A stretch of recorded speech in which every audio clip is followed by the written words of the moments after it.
We are broadcasting from the COP22 here in Marrakech, Morocco.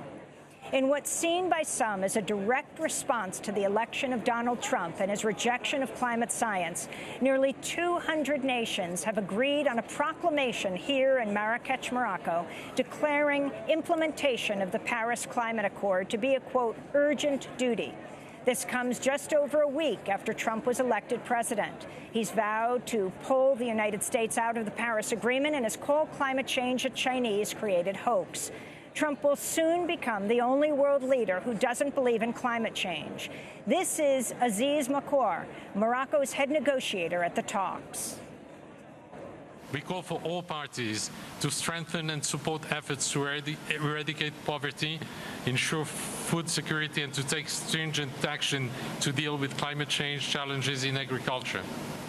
We call for urgently raising ambition and strengthening cooperation amongst ourselves to close the gap between current emissions trajectories and the pathway needed to meet the long-term temperature goals of the Paris Agreement.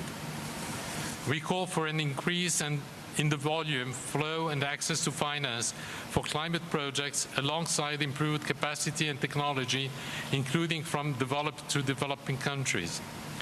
We, the developed countries, reaffirm our $100 billion mobilization goal.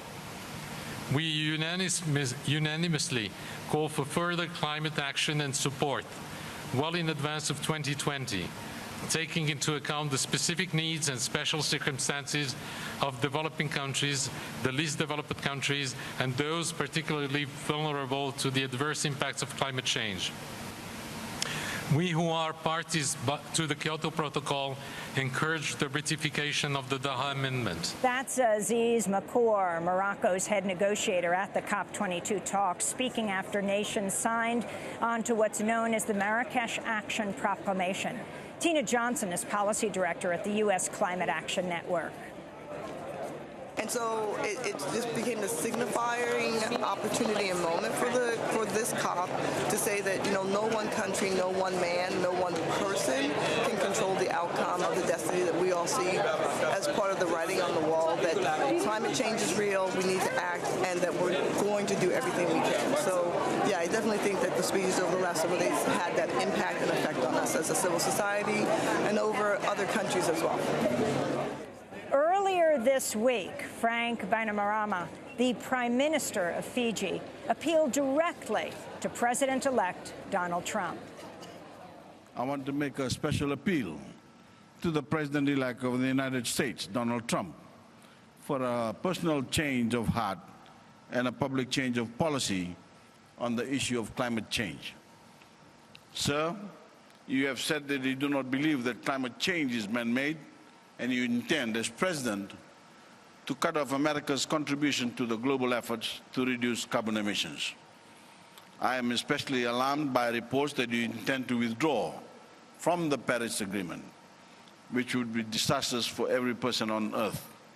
I appeal to you to show the leadership that the rest of the world expects the United States to take on this issue. Please take another look at the overwhelming scientific consensus on the man-made effects of global warming.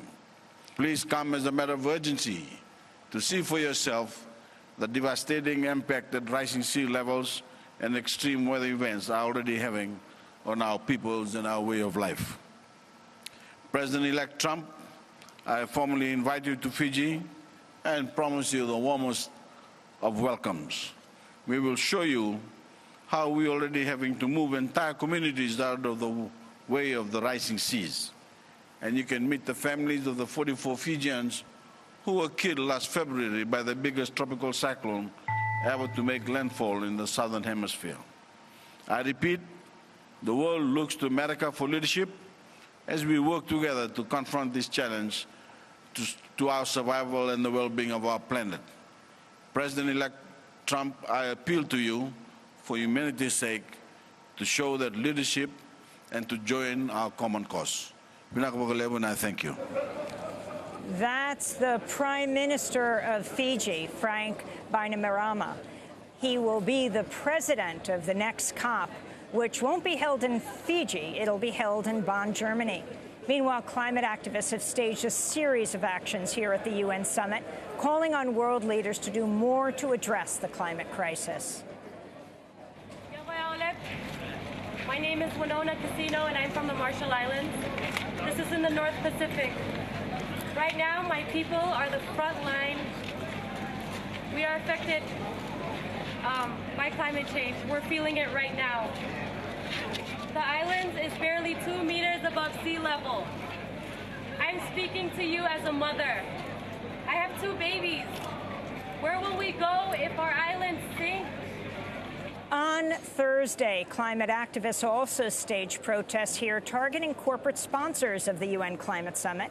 They began by staging a die-in at the UN Climate Summit inside a pavilion sponsored by the Moroccan phosphate giant OCP. The action was led by the Indigenous Youth Caucus and Sustain Us to raise awareness about the economic and health impacts of the company's phosphates plant in the coastal Moroccan town of Safi. Protesters then moved on to occupy the booth of the Moroccan mining company, Managem, a Moroccan mining company which runs a massive silver mine that's been the target of protests for years by the indigenous Amazigh people of Amidar.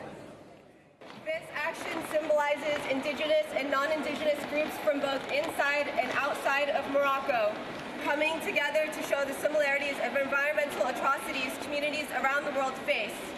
We wish to show how corporate sponsors of the COP contribute to greenwashing while ignoring environmental racism and classism. At the same time, people who live in these corporate sacrifice zones sadly pay with their lives and livelihoods without ever experiencing the privilege to walk into this space and draw attention to the injustices committed against them. Yate, I come from the Navajo Nation, and I have been at Standing Rock while we were attacked by dogs and attacked with pepper spray. And since we are here in Morocco and we are guests to the people here, we thought it would be appropriate that we draw attention to the corporate sponsors, OCP and Managem, who are also causing similar atrocities not far from where the COP is right now. For example, in SB, where we are actively polluting streams and rivers and oceans, where there used to be fishing opportunities for the people who drop dead in the streets because they can't breathe the air. Or over here at Imidar, where our brothers and sisters have been occupying a space 300 kilometers south of COP22 because they are having their water drained in order to produce silver for an outside company, Managem. We would like everybody to please think of those people and think of their sovereignty and think of their rights as they are sacrifice zones to corporate greed.